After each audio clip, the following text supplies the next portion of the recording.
It's called The Pregnant Deer. In a forest, a pregnant deer is about to give birth. She finds a remote grass field near a strong flowing river. This seems a very safe place. Suddenly, the labor pains begin.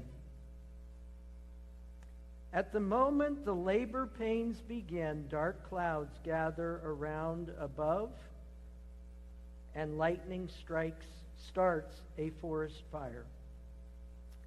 She looks to her left and sees a hunter with his bow extended, pointing right at her.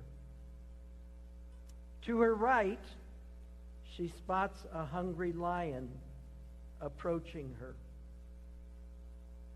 So let's see, there's a forest fire that could burn her to a crisp. There is a hunter that's got an arrow headed straight for her heart. And there's a lion marching over to have her for lunch. And she's about to give birth. What should the pregnant deer do? She's in labor. What will happen? Will the deer survive? Will she give birth to a fawn? Will the fawn survive? Will everything be burnt by the forest fire? Will she perish to the hunter's arrow? Will she die a horrible death at the hands of the hungry lion approaching her? She's constrained by the fire on the one side, the flowing river on the other, and boxed in by her natural predators. What should she do? Run?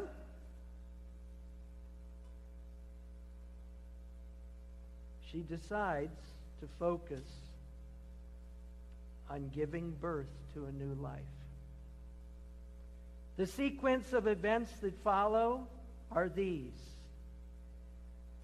Lightning strikes and blinds the hunter. He releases the arrow, which zips past the deer and hits the hungry lion. It starts to rain heavily, and the forest fire is slowly doused by the rain. The deer gives birth to a healthy fawn.